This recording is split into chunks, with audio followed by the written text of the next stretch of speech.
وہ تو سورہ فاتحہ چونکہ اگر ہم دیکھیں تو وہ 30 پاروں سے بھی باہر ہے نا. پہلا پارہ الف لام سے شروع ہوتا ہے، سورہ فاتحہ اس سے باہر ہے. تو پورا قرآن جو ہے 30 پارے یہ سورہ فاتحہ ہی کی تفسیر ہے. سورہ فاتحہ اس کا خلاصہ ہے اور اس میں 3 فرقوں کا ذکر تھا. ایک یہ تھا کہ ہم نے اللہ تعالیٰ سے سوال کیا تھا کہ اہدنا الصراط المستقیم صراط الذین انعمت علیہم، یعنی ہمیں ان لوگوں کا راستہ دکھا دے ہمارے پروردگار جس پر آپ کا انعام ہوا ہے. اور پورے مفسرین اور اجماع امت ہے کہ اس سے مراد صحابہ کرام ہے، یعنی ہمیں پر آپ کا انعام ہوا ہے. اور دوسرا ان کو منعم علیہم کہتے ہیں، یعنی وہ طبقہ جس پر اللہ تعالیٰ کا انعام ہوا.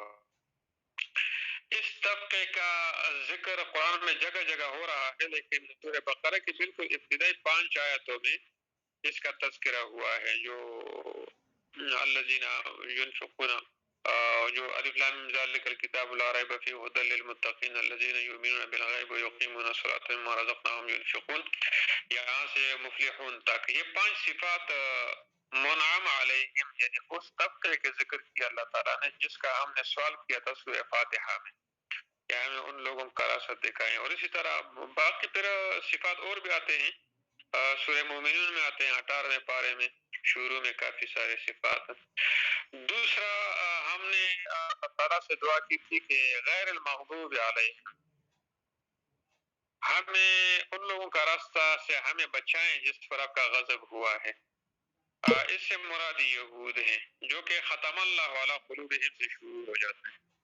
ان الذین کفروا سواء علیہم انذرتہم ام لم تنذرہم لا یؤمنون. کیوں؟ ختم اللہ علی قلوبہم وعلی سمعہم وعلی ابصارہم غشاوۃ ولہم عذاب عظیم. تو یہ وہ دوسرا گروہ تھا جس کا تذکرہ کفار کا جو کہ سورہ بقرہ کی ابتدا میں ہم نے پڑھا. چونکہ سورہ بقرہ مدنی ہے تو مدینہ میں ایک تیسرے گروہ کا وجود آیا درمیان میں، اور وہ گروہ تھا منافقین کا. جبکہ سورہ فاتحہ میں ہم نے جو تیسرے گروہ سے پناہ مانگی تو وہ تھی غیر المغضوب علیہم ولا الضالین. غیر المغضوب علیہم تو یہودی ہوئے اور ولا الضالین سے عیسائی مراد ہیں. تو ان سے ہم نے پناہ مانگی 2 سے، اور ایک کا ہم نے سوال کیا. تو اس کی تفسیر پھر سورہ بقرہ میں اللہ تعالیٰ نے ہمیں تینوں جماعتوں کا جو تذکرہ تھا وہ اللہ تعالیٰ نے ہمیں بتا دیا، تفسیر سے بتا دیا. تو چونکہ قرآن مجید اللہ تعالیٰ کی ایسی کتاب ہے نا کہ اس کے ایمان کا جو قرآن پر ایمان 4 باتوں کا مجموعہ ہے نا، جس طرح وضو 4 فرائض کا مجموعہ ہے، تو اس طرح جو قرآن ہے تو اس کو ماننا کہ یہ اللہ کا کتاب ہے، پھر اس کو سمجھنا، پھر اس پر عمل کرنا، اور عمل اخلاص کی بنیاد پر کرنا، خالص اللہ تعالیٰ کے لیے کرنا کہ ہماری عبادت میں کسی قسم کا ملاوٹ نہ ہو، شرک کی، اللہ کے ساتھ کسی کو ہم شریک نہ بنانے والے ہو.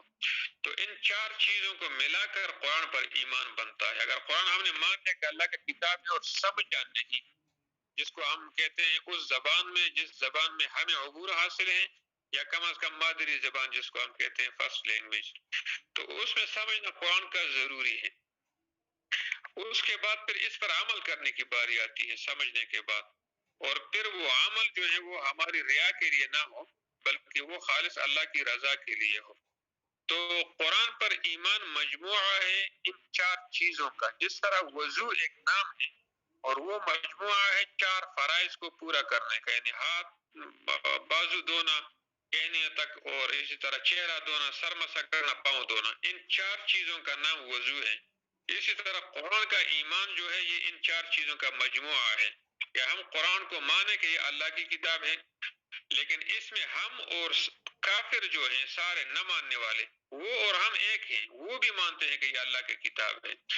اس لیے مانتے ہیں کہ ان سے قرآن مجید کا مقابلہ ابھی تک نہیں ہو سکا. قرآن مجید میں 4 جگہ ان کو چیلنج موجود ہیں کہ اگر اور سورہ بقرہ میں ہم پڑھ بھی چکے ہیں کہ وَإِن كُنتُمْ فِي رَيْبٍ مِّمَّا نَزَّلْنَا عَلَىٰ عَبْدِنَا فَأْتُوا بِسُورَةٍ مِّن مِّثْلِهِ وَادْعُوا شُهَدَاءَكُمْ إِن كُنتُمْ صادقین وَإِن لَمْ تَفْعَلُوا وَلَن تَفْعَلُوا فَاتَّقُوا النَّارَ الَّتِي وَقُودُهَا النَّاسُ وَالْحِجَارَةُ، یعنی اللہ نے چیلنج دیا ہے انسانیت کو کہ اور کافروں کو کہ اگر تمہیں شک ہو کہ یہ قرآن نبی علیہ السلام نے اپنی طرف سے بنایا ہے، اللہ کی طرف سے نہیں ہے، تو تم اپنے شریکوں اپنے معبودوں سمیت مل کر اس کا مقابلے میں کتاب لے آؤ، اس جیسا قرآن لے آؤ۔ لیکن پھر اسی آیت میں اللہ تعالیٰ نے فرما دیا کہ وَإِن لَمْ تَفْعَلُوا، اگر تم یہ کام نہ کر سکے، سب جمع ہو کر بھی قرآن کا مقابلہ نہ کر سکے، تو اللہ نے یہ بھی فرمایا کہ وَلَن تَفْعَلُوا، تم ہرگز کر بھی نہیں پاؤ گے، یعنی مستقبل کی بھی نفی کر دی اللہ تعالیٰ نے کہ تم ہرگز نہیں کر سکو گے۔ تو جب تم نہیں کر سکتے اس کا مقابلہ، تو اس سے پتہ، اور تمہارے شعراء نے بھی اس بات کی تائید کی ہے کہ جب سورۃ الکوثر نازل ہوا اور نبی علیہ السلام نے، چونکہ عرب معاشرے میں شعراء جو اپنا کلام لکھتے تھے تو بیت اللہ کے ساتھ لٹکا دیتے اور پھر اس کا مقابلہ کرتے تھے، جب ان اعطیناک الکوثر فصل لربک وانحر ان شانئک هو الابتر، یہ 3 آیتیں نازل ہوئی تو یہ صحابہ نے وہاں بیت اللہ پہ لگا دیے، تو عرب کے تمام شعراء نے جب آ کر اس کو پڑھا تو سب نے کہا کہ واللہ ما ھذا کلام البشر، اللہ کی قسم یہ انسان کا کلام نہیں ہے، کیونکہ بالکل سمندر کوزے میں بنتا ہے اس میں، کیونکہ وہ اہل زبان تھے، وہ سمجھتے تھے۔ تو اللہ تعالیٰ نے قرآن مجید کی، تو میں بات کر رہا تھا کہ ایمان قرآن پر پوری دنیا کا ہے، کیونکہ دنیا شکست کھا چکی ہے اس کے سامنے۔ تو ہمارا اگلا اسٹیپ جو ہم ان سے آگے جائیں گے تو قرآن کو سیکھنے میں اگر ہم دیکھیں، سمجھنے میں، تو غیر مسلم دنیا قرآن کو ہم سے زیادہ سیکھ چکی ہے، وہ قرآن کے بارے میں جتنا علم رکھتی ہیں، معلومات رکھتی ہیں، پیشگیز کر رہی ہیں، سائنس کے جتنے معاملات سارے قرآن سے نکال رہے ہیں، تو سمجھنے میں بھی تو وہ آخر حد تک گئے ہیں، اس میں بھی ہمارے اور ان کے درمیان کچھ زیادہ فرق مجھے نظر نہیں آتا۔ بات آگے عمل کرنے، عمل وہ نہیں کرتے، اب اگر ہم اس پر عمل کریں گے، جس کے احکام کرنے کے کام ہے وہ کرتے ہیں، روکنے کا کام ہے اس سے رکتے ہیں، تو یہ ہمارے اور اس کے درمیان فرق ہو جائے گا۔ دوسری بات یہ ہے کہ ہم قرآن کے جس حکم پر عمل کریں گے وہ ہم خالص اللہ کی رضا کے لیے کریں گے، خالص نیت کے ساتھ کریں گے۔ اب یہ خالص نیت کا بھی اللہ تعالیٰ نے ہمیں طریقہ بتا دیا ہے، یہ جو ہم کہتے ہیں اخلاص کے ساتھ کام کرے، اخلاص، یہ اخلاص ہے کیا؟ یہ اخلاص عام طور پر ہم کہتے ہیں نا، دودھ خالص نہیں ملتا، فلاں چیز خالص نہیں ملتا، سب چیزوں میں ملاوٹ۔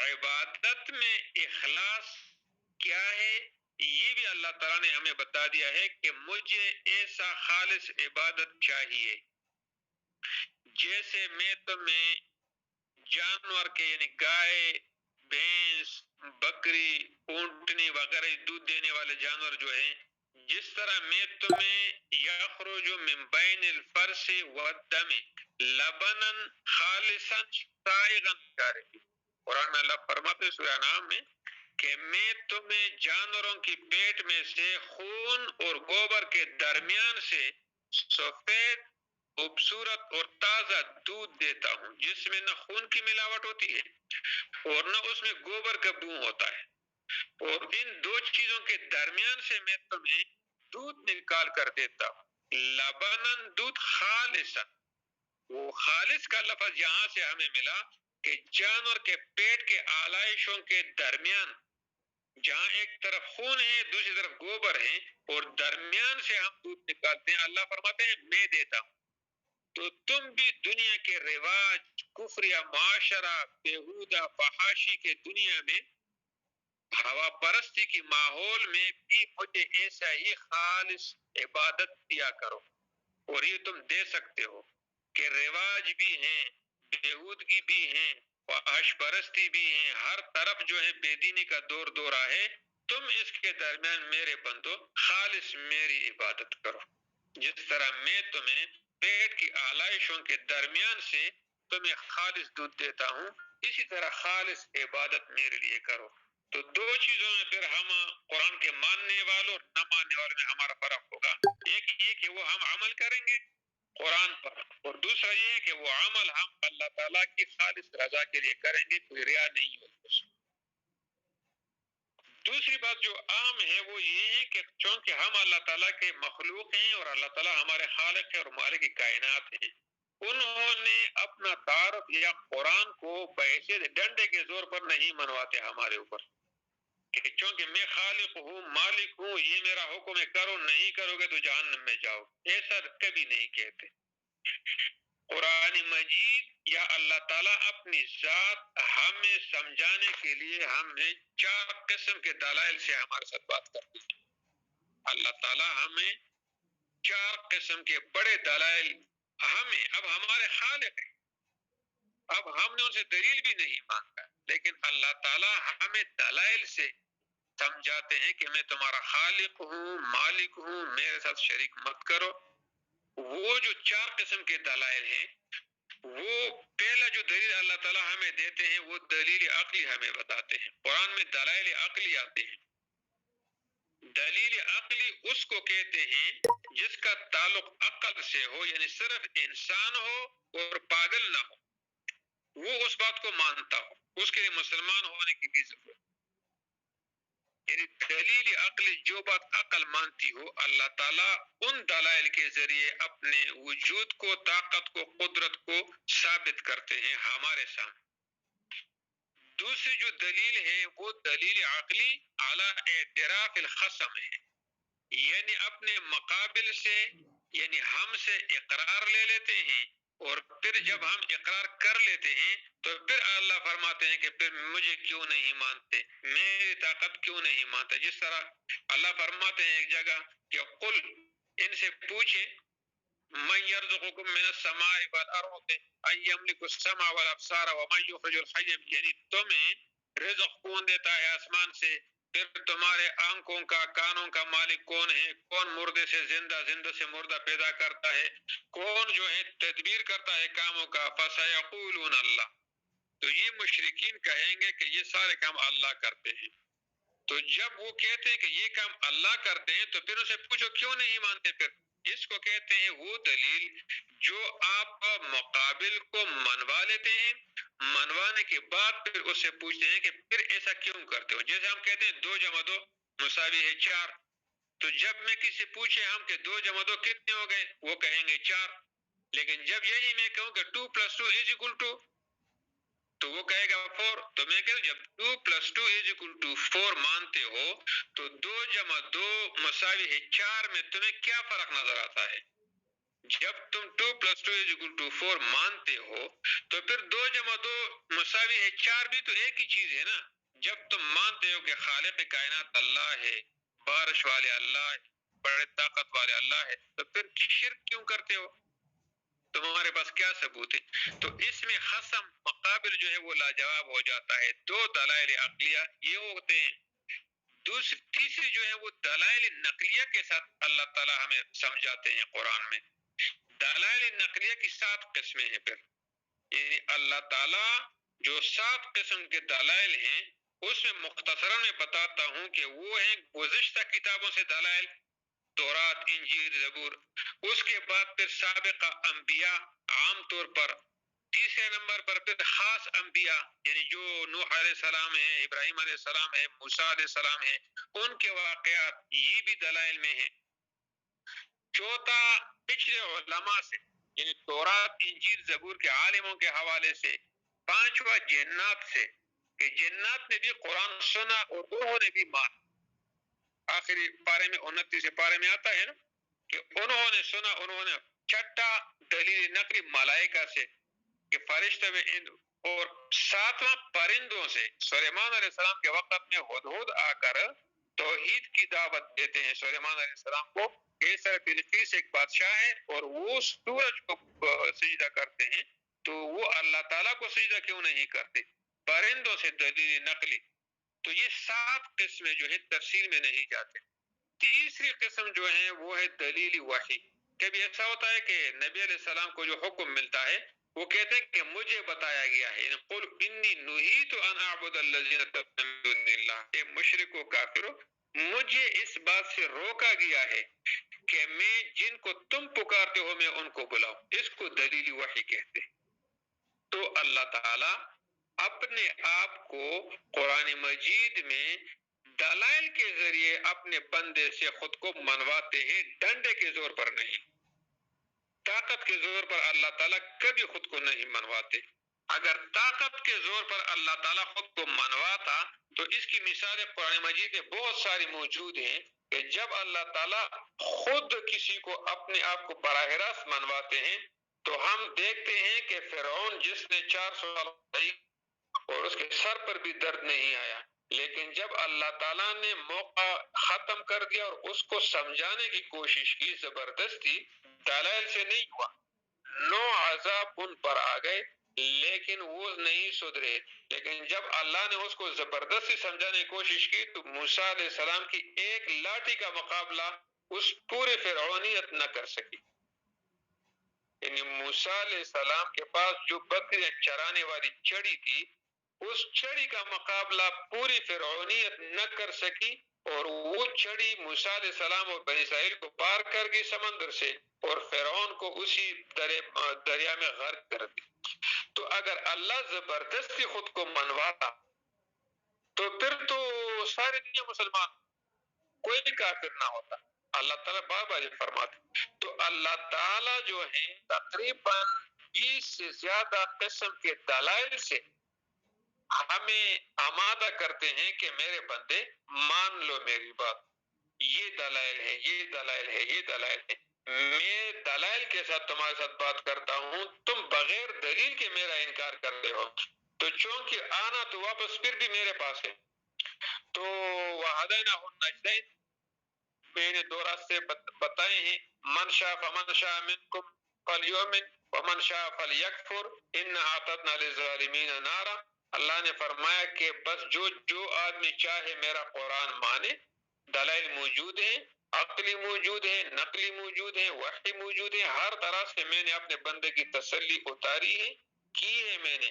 اس کے باوجود اگر میرا کوئی بندہ نہیں مانتا مجھے تو راستہ پھر میرے اوپر ہے، جیسے بھی ہو میرے سامنے آنا ہے۔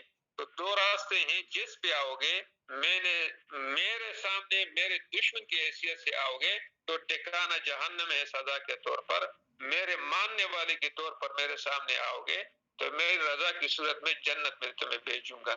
تو اللہ تعالیٰ ایک حاکم ہوتے ہوئے یہاں تو ہم اگر معمولی سی طاقت ہمیں مل جاتے ہیں تو ہم کہتے ہیں ہماری بات مانو یا جیل میں، ڈکٹیٹرشپ میں جو ہوتی ہیں، لیکن اللہ فرماتے ہیں نہیں، میرے بارے میں تمہیں جس قسم کی تسلی کرنی ہے کرو، میں تمہارے ہر قسم کے سوال کا جواب دینے کے لیے تیار ہوں، لیکن تم میرے سامنے شیطان کے دائرے میں نہ آنا، میرا بندہ ہو کے دنیا میں رہنا اور میرے بندے کے طور پر میرے سامنے آنا۔ اگر میرے دشمن اور نافرمان کی صورت میں میرے سامنے آؤ گے، باوجود اس کے کہ میں طاقت والا ہوں، قدرت والا ہوں، میں نے تمہیں نمونے بھی دکھائے ہیں، نوح علیہ السلام کا نمونہ بھی میں نے تمہیں دکھایا، ابراہیم علیہ السلام کی آگ کا نمونہ بھی میں نے دکھایا تمہیں، اس طرح عیسیٰ علیہ السلام کا نمونہ بھی میں نے دکھایا تمہیں، اسی طرح جو ہے باقی قوم عاد، قوم سمود، سب کے نمونے میں نے تمہیں دنیا میں دکھا دیے اور میں نے دلائل کے ساتھ خود کو تمہارے سامنے رکھ دیا،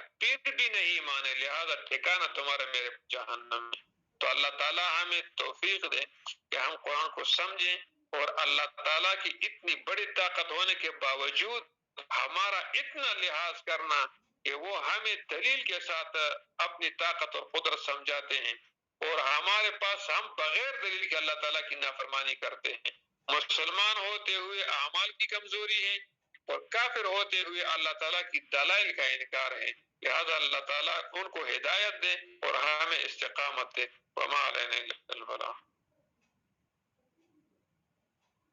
ماشاءاللہ ماشاءاللہ، بہت شکریہ الطاف بھائی، بہت شکریہ، دل خوش کر دیا آپ نے آج میرا، بلکہ سبھی خوش ہوئے ہوں گے، بہت خوبصورت بہت خوبصورت۔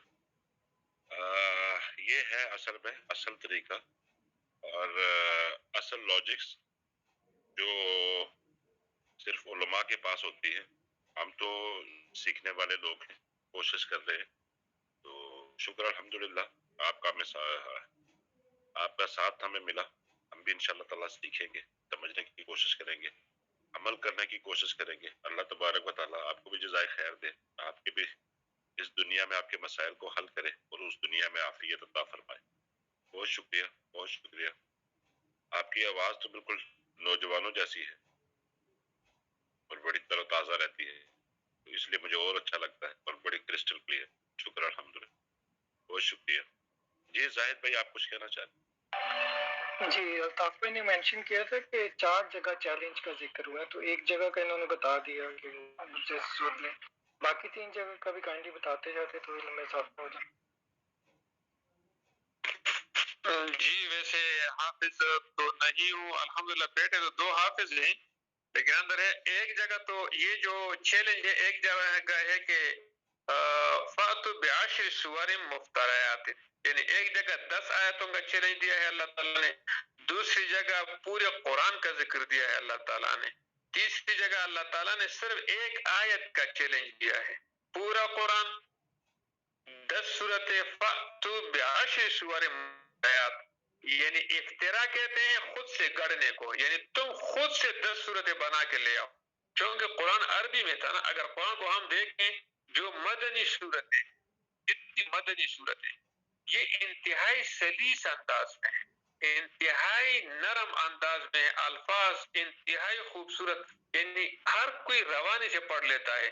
اور جو مکی صورت ہے اگر آپ دیکھیں نا 25 پارے کے بعد کی، تو وہ اتنے سخت الفاظ ہیں. یہ پڑھیں نا آپ، اذا الشمس کوورت واذا النجوم انکدرت، اور اسی طرح باقی صورتیں پڑھتے جائیں، یعنی وہ الفاظ کا پڑھنا مشکل ہوتا ہے کیونکہ وہاں احکامات نہیں ہے نا، قیامت کے علامات، قیامت کا ذکر ہے. یہ قرآن 3 مضمون ہے نا، توحید، رسالت، قیامت. تو آخری پارے جتنے مکی صورتیں ہیں نا اس میں عربی بلاغت کی انتہا ہے، یعنی عرب کے شعراء کو ایک قسم کا چیلنج تھا کہ آپ لے آئیں اس طرح کے الفاظ بول لیں. اسی طرح جو ہم پڑھتے ہیں یہ جتنی مدنی صورتیں جس میں احکام ہے نا حرام حلال کی، تو وہ انتہائی سلیس ہے، بہت نرم الفاظ ہے. جیسے یہ سورہ بقرہ ہم نے پڑھ لیا ہے اور آگے آل عمران پڑھیں گے، نساء پڑھیں گے، انتہائی نرم انداز قرآن کا سلیس انداز. لیکن جب ہم 20 پارے سے اوپر جائیں گے 25 سے، تو قیامت آئے گی، وہاں احکام پھر نہیں ہے، تو انتہائی سخت قسم کی وہ ہے الفاظ ہیں عربی کے، بلاغت کا انتہا ہے اس میں. تو 4 جگہ، ایک جگہ پورے قرآن کا مقابلہ کرو، پورا قرآن جیسا بنا، کیونکہ وہ ان کے اعتراضات تھے نا کہ یہ کسی سے سیکھتا ہے اور اسی طرح خود سے وہ یہ کاہن ہے وغیرہ وغیرہ. تو پورا قرآن لے آؤ، 10 صورتیں لے آؤ، ایک آیت لے آؤ، اور یہ جو سورہ بقرہ میں آپ نے پڑھی ترجمہ کرایا ان کو کہ وَإِن كُنتُم فِي رَيْبٍ مِّمَّا نَزَّلْنَا فَأْتُوا بِسُورَةٍ مِّن مِّثْلِهِ، یہاں ایک صورت کا بصورت یعنی ایک صورت لے آؤ، دوسری جگہ ہے 10 صورتیں لے آؤ، تیسری جگہ ہے پورا قرآن لے آؤ. تو یہ 3 جگہ ہے، 4 جگہ یہ چیلنج موجود ہے، اور انشاءاللہ کل اگر ہوئی ملاقات تو میں چاروں جگہ سے وہ لے کر آپ کو چاروں جگہ پوائنٹ کر دوں گا. تو یہ چیلنج قرآن مجید میں موجود ہے، لیکن سورہ بقرہ میں جو چیلنج ہے یہ پھر لاسٹ ہے، اور اس میں اللہ تعالیٰ نے یہ بھی بتا دیا ہے تفعلوا، لام نون جب فعل مضارع پہ داخل ہو جائے تو وہ مستقبل کو منفی کر دیتا ہے. وَلَن تَفْعَلُوا، تم ہرگز نہیں کر پاؤ گے، یعنی قیامت تک تم قرآن کا یہ ایک صورت بھی نہیں لا سکتے. تو جب نہیں کر سکتے تو فَاتَّقُوا النَّارَ الَّتِي، اس آگ سے ڈرو، وَقُودُهَا النَّاسُ وَالْحِجَارَةُ، جس کا ایندھن انسان اور پتھر ہے، اُعِدَّتْ لِلْكَافِرِينَ، جو کہ منکروں کے لیے تیار کیا گیا ہے. تو یہ ہے 4 جگہ پر قرآن مجید کا چیلنج موجود ہے، اور انشاءاللہ میں ہر ایک کو پوائنٹ کر دوں گا کل تک انشاءاللہ. جی زاہد بھائی سیٹسفائیڈ؟ الحمدللہ. جی شمس الدین بھائی آپ ہیں ہمارے ساتھ، کوئی بات کرنا چاہیں؟ السلام علیکم ورحمۃ اللہ وبرکاتہ. وعلیکم السلام. آپ قرآن پڑھتے ہیں اس کو سنتے ہیں کہ اس کے بعد کم علم کے دل میں ایسی بیٹھ جاتی ہے کہ وہ ازبر ہو جاتی ہے. تو اللہ پاک نے جو اس کو ترئی امتیاز دیا ہے سمجھانے کا اور جس انداز میں یہ پڑھتے ہیں، جو تعریف کے زبان میں کہ میں پاس وہ الفاظ نہیں ہے سر، میں بیان نہیں کر سکتا ہوں. اللہ پاک نے بڑے مہربانی کی مجھے ایسے بندے کے ساتھ میرا واسطہ پڑ گیا ہے کہ میں اس کی سپیس میں کافی دنوں سے میں جا رہا ہوں. آپ کے پاس بھی لایا تھا مجھے اسی الطاف الرحمن صاحب. اللہ کے دونوں جہاں کو خوبصورت بنائے اور اس کا سایہ دم حیات ہمارے سروں پہ رکھے سر. اللہ اس کی تمام جائز حاجات کو پوری کرے، اس کے تمام مسائل کو حل کر دے دنیا اور آخرت کے. آمین آمین. شکریہ، آمین یا رب العالمین. شمس بھائی شکریہ آپ کا. جی لا حاصل صاحب السلام علیکم ورحمۃ اللہ.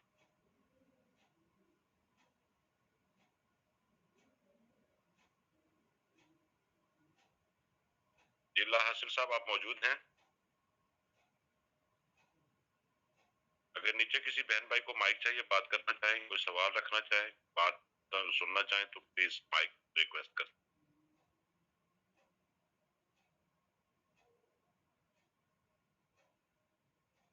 انجینئر صاحب آپ مائک لے لیں. فارس بھائی.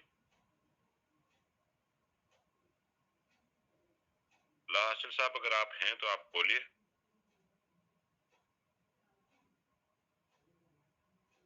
جی مونا بہن. جی السلام علیکم. میں نے سوچا کوئی بات نہیں کر رہا ابھی تو میں تھوڑی سی اپنی بات رکھ دوں، جو کہ میں نے پہلے میں ایک دفعہ بیان کر چکی ہوں، لیکن کچھ احباب ہمارے یہاں پہ نئے ہیں اسپیس میں، تو میں نے سوچا کہ ایک دفعہ ریپیٹ کر دیتی ہوں، کیونکہ وہ بڑی خوبصورت بات ہے، سورہ فاتحہ سے متعلق ہے وہ. انجینئر صاحب آئے ہیں، اگر وہ پہلے بات کرنا چاہتے ہیں تو پہلے وہ کر لیں. انجینئر وارث صاحب. بسم اللہ جاری رکھیں. جی اچھا جی. یہ جی سورہ فاتحہ کی میں نے تفسیر ایک جگہ پڑھی تو مجھے بہت ہی ایک نئی، میرے لیے وہ بات بہت نئی تھی. ہو سکتا ہے کہ آپ سب احباب کو پہلے سے پتا ہو. اس میں وہ بڑے خوبصورت طریقے سے بیان کرتے ہیں کہ جیسے ہم سورہ فاتحہ شروع کرتے ہیں بسم اللہ الرحمن الرحیم، الحمدللہ رب العالمین الرحمن الرحیم مالک یوم الدین. یہ 3 آیات بیان کر کے وہ کہتے ہیں کہ یہ ہم نے، جیسے ایک انسان جو ہے جب وہ کھڑا ہوتا ہے اللہ کے حضور اور اللہ تعالیٰ کی تعریف کرتا ہے، حمد و ثنا کرتا ہے نماز کے لیے، جیسے فرض کریں ہم کھڑے ہوئے ہیں تو ہر انسان ظاہر ہے اکیلا کھڑا ہوتا ہے اپنی ذات کی حد تک. باجماعت بھی ہو تو وہ اکیلا جیسے اللہ کے حضور کھڑا ہو کے اور وہ حمد و ثنا بیان کرتا ہے کہ الحمدللہ رب العالمین الرحمن الرحیم مالک یوم الدین. تو انہوں نے بڑے خوبصورت طریقے سے بیان کیا کہ ایک مسلمان جب ان 3 باتوں کا اقرار اپنے دل و جان سے کر لیتا ہے اور ان باتوں پہ ایمان دل و جان سے لے آتا ہے تو وہ دیکھتا ہے کہ وہ ایسی جماعت میں شامل ہو گیا ہے جس میں کہ اللہ کے برگزیدہ بندے بھی ہیں، فرشتے ہیں، انبیاء اور رسول ہیں، صحابہ کبار ہیں، اولیاء کرام ہیں، علماء حق ہیں، صحابہ کرام ہیں رضی اللہ تعالیٰ. تو وہ کہتے ہیں کہ ایسی جماعت میں ایک مومن یا ایک مسلمان اپنے آپ کو ایسی جماعت میں پاتا ہے یا ایسا محسوس کرتا ہے کہ بہت اس جماعت میں بہت سے لوگ ہیں اس کے ساتھ، تو پھر وہ اس بات کا اقرار کرتا ہے کہ ایاک نعبد و ایاک نستعین، کہ ہم تیری عبادت کرتے ہیں، کہ ہم جو پوری جماعت جو ہماری ہم اللہ کے حضور کھڑے ہیں تو ہم سب، ہم کا جو صیغہ استعمال کیا گیا ہے تو اس کو انہوں نے تفسیر کرتے ہوئے بڑی خوبصورتی سے بتایا کہ اس لیے یہ اسلوب اپنایا گیا ہے کہ آپ جب ایک مسلمان اللہ تعالیٰ کو رحمان رحیم رب العالمین اور مالک یوم الدین مان لیتا ہے تو ایسی جماعت میں چلا جاتا ہے جس میں کہ سب برگزیدہ لوگ ہوتے ہیں، تو پھر وہ کہتے ہیں کہ ہم تیری عبادت کرتے ہیں اور ہم تجھ سے مدد مانگتے ہیں. تو یہ چیز مجھے بہت ہی خوبصورت لگی تھی جب میں نے پڑھی کہ ہم کا صیغہ جو ہے وہ کیوں استعمال کیا گیا ہے، کیونکہ انسان کھڑا ہوتا ہے تو اکیلا ہوتا ہے نماز پڑھنے کے لیے. ایک انسان کی جو نماز ہے وہ اس کے ہی یعنی نامہ اعمال میں لکھی جاتی ہے، اس کا ثواب اس کو ملتا ہے. لیکن وہ جب اللہ کی بارگاہ میں کھڑا ہو گیا تو وہ اگر دل سے ایمان لے آیا اللہ کی تمام صفات پہ تو وہ اکیلا نہیں رہا، وہ ایک بہت بڑی جماعت میں داخل ہو گیا, اللہ کے برگزیدہ بندوں کی جماعت میں داخل ہو گیا, تو اس میں پھر ہم سب مل کے اقرار کرتے ہیں کہ ہم تیری ہی عبادت کرتے ہیں اور ہم تجھی سے مدد مانگتے ہیں. تو اور پھر آگے وہ اس کی تفصیل ہے کہ کن کن لوگوں کے راستے پہ چلنے کی جو ہے وہ دعا کی جاتی ہے. اور ایکچولی یہ اللہ تعالیٰ کی طرف سے ہی آیت تھی, اور اللہ تعالیٰ نے ہی ایک اسلوب بتا دیا مسلمان کو کہ ایک مسلمان جب اللہ کے حضور میں حاضر ہو کہ اس کے آگے پیش ہو, تو وہ اس طرح سے وہ محسوس کرے کہ وہ جیسے ایک بہت بڑی جماعت میں وہ داخل ہو چکا ہے, اور وہ بہت بڑے ایک گروپ کو ریپرزینٹ کر رہا ہے, اور پھر وہ گروپ جو ہے وہ اپنے لیے ایک دعا کر رہا ہے کہ ہم جو ہیں وہ تجھی سے مدد مانگتے ہیں اور ان لوگوں کا راستہ مانگتے ہیں جس پہ تیرا انعام رہا, نہ کہ جن پہ تیرا غضب رہا. تو یہ چیز مجھے بڑی خوبصورت لگی تھی. تو میں نے ایک دفعہ پہلے, میں شروع میں, میرے خیال میں کافی احباب کو یاد ہوگا, میں شروع میں ایک دفعہ اس کی تفسیر میں نے بیان کی تھی آپ سب سے. تو آج میں نے سوچا کہ سورہ بقرہ کی ڈسکشن ہو رہی ہے اور سورہ بقرہ سے پہلے سورہ فاتحہ ہے, تو تھوڑی سی یہ بات دوبارہ سے ڈسکس کر لی جائے. تو کیونکہ یہ خوبصورت بہت لگی مجھے, تو اس لیے میں نے سوچا کہ ایک دفعہ پھر میں آپ کو بتا دوں. تھینک یو جی, بہت شکریہ. شکریہ مونا بہن. یہ جب آپ ذکر کرتی ہیں, کبھی بھی آپ نے پہلے کیا تھا, بالکل ایسے مجھے یاد ہے, تو آپ جس تفسیر, جس مولانا کی یا جس اسکالر کی آپ نے تفسیر پڑھی ہوتی ہے, وہ ساتھ میں مدد کر دیا کریں کہ وہ مینشن کر دیا کریں ساتھ, تاکہ پھر وہ آسانی رہے. جی الطاف بھائی اس پہ ذرا کمپلیمنٹ, اور پھر آگے انشاءاللہ تعالی زینت بہن کا سوال. الطاف بھائی. جی سر, سورہ فاتحہ کے حوالے سے اس کا تو مختلف نام بھی ہیں, اور یہ جو میم نے بات کی تو اس کو یہ اس نام کے زمرے میں آتا ہے تفسیر, جس کو تعلیم المسئلہ کہتے ہیں نا. تعلیم المسئلہ یعنی سوال کرنے کا طریقہ سکھانا. یعنی ہم اسکول میں خود اب جب پڑھاتے بچوں کو تو چھٹی کی درخواست, بیماری کی درخواست ہیڈ ماسٹر صاحب کے نام, پھر واپڈا والوں کے نام درخواست, بجلی میٹر کے لیے درخواست. یہ جو درخواست ہم ہر ڈپارٹمنٹ کا تو الگ الگ القاب ہوتے ہیں اس درخواست کے. پہلے ہم القاب لکھتے ہیں بخدمت جناب ہیڈ ماسٹر صاحب وغیرہ وغیرہ, یا پرنسپل صاحب یا وغیرہ. پھر اس کے بعد ہم اپنا مسئلہ ذکر کرتے ہیں, اور آخر میں جو ہم شکریہ ادا کرتے ہیں کہ عنایت فرما کر مشکور فرمائے. تو یہ ایک نام اس کا تعلیم المسئلہ ہے. یعنی سورہ شفا کے بعد اس کا جو نام ایک ہے وہ ہے تعلیم المسئلہ, اللہ تعالیٰ سے سوال کرنے کا طریقہ. تو پہلے ہم جو ابتدائی آیتیں ہیں اس میں ہم اللہ تعالیٰ کی بڑائی بیان کرتے ہیں, بالکل جیسے درخواست میں ہم بخدمت جناب ہیڈ ماسٹر صاحب وغیرہ وغیرہ. تو اسی طرح ہم یہ کہتے ہیں کہ الحمدللہ رب العالمین الرحمن الرحیم مالک یوم الدین ایاک نعبد و ایاک نستعین. تو یہ 3 حصے میں تقسیم ہے نا فاتحہ. جب یہ ہم پہلی آیتیں پڑھ لیتے ہیں تو اللہ فرماتے ھذا لی یہ تو بندے نے میری صفت کی, اب میرے بندے کے لیے وہی ہے جو وہ مانگے گا. تو پھر ہم آگے سوال کرتے ہیں کہ اہدنا الصراط المستقیم, یہاں ہمارا سوال ہو جاتا ہے. تو پھر اللہ فرماتے ہیں کہ یہ میرے اور میرے ھذا لی ولعبدی, یعنی یہ ایاک نعبد و ایاک نستعین, اللہ فرماتے ہیں یہ میرے اور میرے بندے کے درمیان مشترک ہے. اور آخر میں جو ہم سوال کرتے ہیں تو اللہ فرماتے ہیں یہ میرے بندے کا حصہ ہے, اور میرے بندے کا میں جو مانگا میں اس کو دوں گا. تو اس طرح یہ تعلیم المسئلہ, یعنی اس میں ہم اللہ تعالیٰ کی پہلے صفت بیان کرتے ہیں. تو اللہ تعالیٰ نے خود سے مانگنے کا ہمیں ایک طریقہ سکھایا ہے کہ مجھ سے کیسے مانگا جائے. پہلے میری صفت بیان کی جائے اور اس کے بعد میرے سامنے اپنا سوال رکھا جائے. جس طرح روایت میں آتا ہے نا کہ جب ہم کوئی دعا کرتے ہیں تو اس کو درود شریف کے درمیان میں اپنی دعا کو پہلے درود شریف پڑھیں, پھر اللہ تعالیٰ کی صفت ثنا کے بعد درود شریف, پھر آخر میں درود شریف. تو یہ فائل سیدھی پھر راستے میں رکتی نہیں ہے. تو امید ہے فاتحہ کے حوالے سے تو کافی سارے تفسیر ہیں, بلکہ ہم تو موٹی موٹی باتیں بھی نہیں کرتے. علی رضی اللہ عنہ فرماتے ہیں کہ چاہوں تو سورہ فاتحہ کے 70 اونٹوں پر لادنے والا تفسیر لکھ دوں گا تمہارے لیے. یعنی ایک الحمدللہ رب العالمین, یہ 10 اونٹوں کی اسٹیشنری خود اندازہ ہم لگائیں کہ 70 اونٹوں پر وہ تفسیر تم اٹھاؤ گے اگر صرف سورہ فاتحہ لکھو. تو تعالیٰ کا کلام ہے.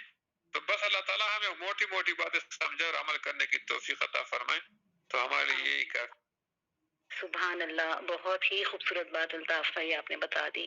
حضرت علی رضی اللہ تعالیٰ عنہ کا قول بہت ہی خوبصورت. جزاک اللہ، اللہ تعالیٰ کو بہت خوش رکھیں. جزاک اللہ، شکریہ. جی شکریہ. جی زینت بہن آپ کا سوال. السلام علیکم ورحمۃ اللہ وبرکاتہ. آپ سب کو میرا بہت بہت سلام. بہت شکریہ مجھے ٹائم دینے کا. ابھی الطاف بھائی نے بتایا کہ اخلاص کے بارے میں اور خالص عبادت کا، تو بہت اچھی بات اور مجھے بہت سمجھ آئی. لیکن اسی سے ریلیٹڈ میرے دل و دماغ میں دو کوشچن آئے. میں نے کہا وہ پوچھ لوں اور اس پہ تھوڑا سا اگر الیبریٹ کر لیں. اللہ جو ہے وہ ہم سے قلب سلیم مانگتے ہیں، قلب سلیم مانگتے ہیں.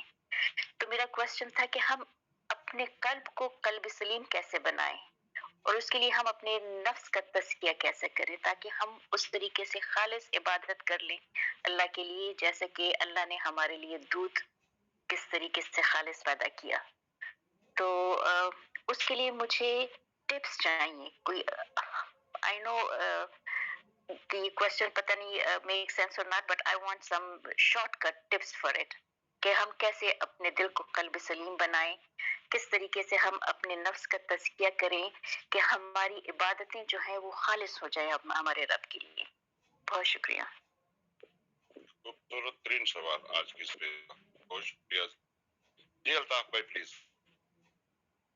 یہ سوال تو آپ نے بہت آسان انداز میں کیا، لیکن سوال آخر جتنا چھوٹا بھی ہو تب بھی وہ سوال ہی ہوتا ہے، اور سوال چاہے چھوٹا بھی ہو اس کو چھوٹا نہیں سمجھنا چاہیے. لیکن آپ کا جو سوال ہے یہ بالکل وہ بنیادی سوال ہے جہاں پر ہمارے تمام اعمال اور عقیدے کا دار و مدار ہے.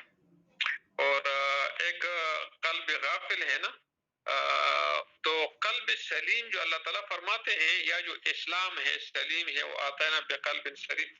تو اصل میں یہ جو اسلام کا لفظ ہے نا، اسلام یہ بھی اسی سلامتی سے ہے.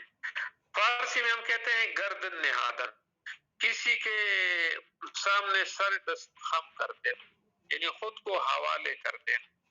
تو ہم دل کی تسلیمی جو ہے، ایک تو یہ ہے کہ اس کے لیے ہمارے ضروری ہے کہ ہم قرآن کی تلاوت کریں. ایک یہ بات ہے. دوسری بات یہ ہے کہ ہم جو حرام چیزیں ہیں، اسلام نے جن چیزوں کو حرام کیا ہے ہم ان چیزوں سے اجتناب کریں، اور یہ اسلام کے فرائض اور واجبات ہیں ہم اس پر عمل کریں. یعنی ہم زیادہ وظائف میں لکی ختموں میں اور ان چیزوں کے پیچھے نہ پڑیں. اکثر لوگ پھر بہت بڑے لمبے وظائف کے پیچھے پڑ جاتے ہیں نا، تو وہ بات کی چیزیں ہیں. سب سے پہلے تزکیے کے لیے یہ ہے کہ ہم جو چیزیں قرآن مجید کی لیول پر احادیث کی لیول پر حرام ہیں ہم خود کو اس سے بچائیں. تو ڈیفینیٹلی اس کو پہلے معلوم کرنا پڑے گا. بات آ جائے گی قرآن کے سمجھنے پہ، تو سب سے پہلے قرآن سمجھنا. لیکن جب تک قرآن سمجھا نہ جائے ساتھ ساتھ جو ہے قرآن کی تلاوت نہ چھوڑنا، باوضو رہنا، استغفار کم از کم 100 مرتبہ استغفار، 100 مرتبہ درود شریف، 100 مرتبہ لا الہ الا اللہ. یہ ذکر صبح شام کم از کم اپنا، کیونکہ یہ مسنون اذکار ہیں. تو ان چیزوں کو پڑھنا. جو مسنون دعائیں ہیں قرآن کی بعض مقبول مناجات مقبول کے نام سے آپ کتاب ڈاؤن لوڈ بھی کر سکتے ہیں، ایپ موجود ہے وہاں پلے اسٹور میں ہوتا ہے. مناجات مقبول کو آپ ڈاؤن لوڈ کریں، اس میں سارے احادیث سے ثابت اور قرآنی دعائیں ہیں، تو اس کو آپ پڑھیں ساتھ ساتھ. اور ہر وقت جب بھی آپ کو ٹائم مل ہے تو اس وقت تھوڑا سا اپنے آپ کو خدا کے سامنے سمجھا کریں. تو یہ وہ چیزیں ہوتی ہے نا. اور اپنے بزرگوں کا، اپنے بڑوں کا احترام، والدین کا خاص طور پر، اور اگر شادی شدہ ہے تو شوہر کا، ساس کا اور سسر کا، ان کا پورے گھر کا امانت سمجھنا. اور کہیں سے کوئی تکلیف دی بات آئے گھر میں یا کسی حوالے سے تو اس کو برداشت کرنا سیکھنا آہستہ آہستہ. تو لوگوں سے تمع کا کاٹ دینا. کسی سے کسی قسم کا توقع نہ رکھ، نہ باپ سے، نہ بھائی سے، نہ بہن سے، نہ انسانوں سے کسی قسم کا توقع نہ رکھنا تو صرف اور صرف اپنے رب سے رکھ، کہ میرا جو کچھ ہے میرا رب ہے، جو ملے گا تو اسی کی طرف سے ملے گا، جو دے گا وہ دے گا۔ میں آپ کو عجیب بات بتاؤں کہ ہمارے شیخ الحدیث رحمہ اللہ حسن جان صاحب رحمہ اللہ، جو ہمارے میرے بخاری اور ترمذی شریف کے استاد ہیں، وہ اللہ شہادت ہوئی ان کے، اللہ شہادت قبول فرمائے 2002 میں غالب، وہ ہمیں بتاتے تھے کہ طلباء دو حدیث ہے کہ دو بندوں کا عقیدہ اور ایمان بہت مضبوط ہوتا ہے، دو بندوں کا، ایک وہ انسان جو بالکل ان پڑھ ہو، جس نے کوئی کتاب کچھ بھی نہ پڑھا، اس کا عقیدہ پتھر چٹان سے بھی زیادہ سخت ہوتا ہے، مضبوط، وہ کہتا ہے جو کچھ کرتا ہے خدا کرتا ہے، جو ہوا خدا نے کیا، جو ہوگا خدا کرے گا، دوسری بات وہ مانتا نہیں۔ تو اللہ فرماتے انا عند ظن عبد، میں بندے کے ساتھ اسی طرح کرتا ہوں جیسا میرے ساتھ مان کر۔ دوسرا انہوں نے کہا کہ ڈاکٹر یا جو سائنسدان ہیں، ڈاکٹر، کیونکہ ڈاکٹر انسان کے بدن کے اندر جاتا ہے، مختلف اعضاء دیکھتا ہے، گردہ دیکھتا ہے، دل دیکھتا ہے، جاتے جاتے یہ کام ادھر سے ہوتا ہے، یہ ادھر سے ہوتا ہے، یہ ادھر سے ہوتا ہے، آخر یہ کدھر سے ہوتا ہے، یہاں پر وہ بھی رک جاتے ہیں کہ آخر یہاں تک تو ہم آئے کہ یہ کام اس کی وجہ سے ہوا، یہ اس سیل کی وجہ سے ہوا، یہ ریڈ سیل ہوئے، یہ وائٹ سیل ہوئے، یہ فلاں ہوا، یہ فلاں ہوا، یہ فلاں، لیکن اب یہ چیزیں کہاں سے ہوئی؟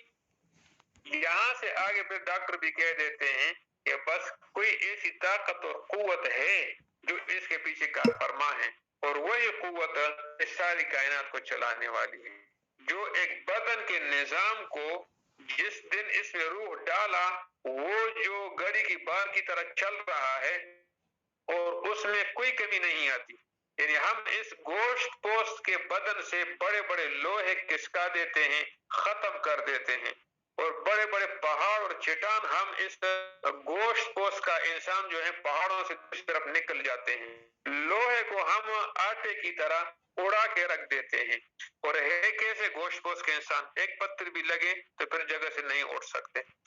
تو فرماتے ہیں کہ یہ بدن جو ہے یہ کیسے چل رہا ہے، جو رگیں ہیں، جو دل ہیں، جو دماغ ہیں، جو آنکھ کے جو نظام ہے، تو منہ کا ذائقہ، کانوں کا سننا، اور یہ ناک کے جو اتنی خوشبو ہے یہ ہمیں بتا سکتا ہے۔ تو ڈاکٹرز کے تو ان دونوں، جو کمزور ایمان ہوتا ہے وہ ان کا ہوتا ہے جو زیادہ ہیلے بہانے کرتے ہیں، اور وہ کہتے ہیں کہ ہم جیسے لوگ جو ہیں ہمارا تھوڑا ایمان کمزور اس لیے ہوتا ہے کہ ہم بسم اللہ بھی پڑھتے ہیں، بوڑھا بھی پکڑتے ہیں۔ تو یہ جو ہیلو والا زندگی ہوتی ہے نا درمیان میں لوگوں کی، یہ جو ہمارے تعلیم یافتہ گروہ ہیں، یہ ہم جیسے تعلیم یافتہ، ان کی ایمان تھوڑی سی کبھی ادھر ادھر ہو جاتی، لیکن ڈاکٹر کا اور بالکل صفا ان پڑھ کا، ان دو کا عقیدہ بہت مضبوط ہوتا ہے، اور عقیدے کا تعلق دل سے ہے۔ تو آپ ایک استغفار کا تو ہم سب کو کم از کم 100 مرتبہ صبح 100 شام کو استغفار کوئی زیادہ لمبی دعا نہیں، استغفر اللہ استغفر اللہ استغفر اللہ یہی پڑھے، یا جو قرآنی دعائیں ہیں ربنا ظلمنا انفسنا یہ بھی استغفار ہے، اور اسی طرح رب انی مغلوب یہ بھی استغفار ہے، اور اسی طرح باقی جو قرآن میں دعائیں ہیں لا الہ الا انت سبحانک انی کنت من الظالمین، یہ سارے استغفار ہیں۔ اور اگر یہ یاد نہیں ہے کسی کو تو صرف سمپلی استغفر اللہ استغفر اللہ استغفر اللہ، یہی 100 مرتبہ صبح اور شام۔ ایک استغفار سے 4 چیزیں اللہ تعالیٰ ہمیں دیتے ہیں۔ وَقُلْتُ اسْتَغْفِرُوا رَبَّكُمْ إِنَّهُ كَانَ غَفَّارًا، گناہ معاف کر دیتے ہیں۔ وَيُرْسِلُ السَّمَاءَ عَلَيْكُمْ مِدْرَارًا، وقت پر بارشیں، زمین کی فصلیں دگنی چگنی ہوگی۔ وَيُمْدِدْكُمْ بِأَمْوَالٍ وَبَنِينَ وَيَجْعَلْ لَكُمْ أَنْهَارًا، تمہیں مال بھی دے گا، تمہیں اولاد بھی دے گا، اور تمہیں پانی کی قلت کبھی نہیں۔ 4 انعامات ایک استغفار کے ساتھ ہمیں ملتے ہیں۔ سورہ نوح میں ہے نا وَقُلْتُ اسْتَغْفِرُوا رَبَّكُمْ إِنَّهُ كَانَ غَفَّارًا، ایک يُرْسِلُ السَّمَاءَ عَلَيْكُمْ مِدْرَارًا، 2 وَيُمْدِدْكُمْ بِأَمْوَالٍ وَبَنِينَ، مال اولاد دوں گا، وَيَجْعَلْ لَكُمْ أَنْهَارًا، اور تمہارے لیے میں نہریں بہا دوں گا پانی کی، اور تمہیں پانی کی قلت نہیں ہوگی۔ ظاہر ہے کہ قرآن میں اللہ فرماتے ہیں وجعلنا من الماء کل شیء حی، میں نے ہر چیز کی وجود جو ہے وہ پانی کے ذریعے بخشا ہے. تو پانی زندگی کا اکائی ہے اور بنیاد ہے ہماری. تو ایک استغفار سے تو یہ چار چیزیں ہمیں مل رہی ہیں مفت میں. تو استغفار کا وظیفہ آپ اپنائیں، درود شریف کم از کم 100 مرتبہ صبح شام سوتے وقت، اور اسی طرح جو ہے لا الہ الا اللہ جو ہے کلمہ توحید کا، یہ 300 وظیفہ آپ کریں، حرام سے اجتناب کریں. اور میں تو اکثر یہ کہتا ہوں کہ جو میں جب بھی اسکول میں بچوں کو پڑھاتا ہوں، خاص کر بچیوں کو، تو بچیوں کو میں کہتا ہوں کہ بیٹا آپ کو صرف 2 شادیوں میں شرکت کی اجازت ہے. ایک آپ کی اپنی، بس یہ 2 شادیاں ایسی ہیں کہ اس میں آپ باقی کسی کی شادی میں نہیں جانا، کیونکہ اس کا فائدہ ہے ہی نہیں. اور آپ اس فکر میں نہ پڑے کہ آپ اگر گھر سے نہیں نکلے گی تو آپ کا کوئی آپ گھر میں رہیں تو آپ کو پتہ چل جائے گا کہ جس طرح مرد گھر سے باہر اچھا لگتا ہے اور اس کو جو اسی طرح خاتون جب ہر ممکن ضرورت کی بات ہم نہیں کر رہے، جاب کرتی ہیں، ڈاکٹر کر رہی ہیں، کوئی بھی کام کر رہی ہیں، وہ کام ہیں، لیکن فضول جو ادھر ادھر کرتی ہیں گھروں میں اور وقت ضائع کرتی ہیں. تو کوشش کریں کہ آج کل کی محفلوں سے آپ کم رہے، غیر ضروری جو ہے. تو انشاءاللہ العزیز آپ کا دل خود بخود آہستہ آہستہ آپ کو ایک طرف پہ لے جائے گا، اور یہ ہم سب کے لیے ضروری ہے. امید ہے انشاءاللہ وقتاً فوقتاً بات ہوگی، لیکن فی الحال آپ زیادہ نہیں تو یہ جو قرآنی دعائیں ہیں آیت، یہ وضو میں رہیں، کوشش کریں تلاوت 1 رکوع سے ہی 2 رکوع کم از کم 1 پاؤ قرآن کا حق بتایا ہے علماء نے، تاکہ 120 دن میں ختم ہو جائے. لیکن کم از کم جو ہے آپ 1-2 رکوع آپ تلاوت ضرور کیا کریں. اور اس کے ساتھ یہ جو ہے یہ 3 وظیفے جو میں نے بتایا یہ آپ ڈیلی کریں، کیونکہ یہ امید ہے انشاءاللہ کچھ ہو گیا ہوگا.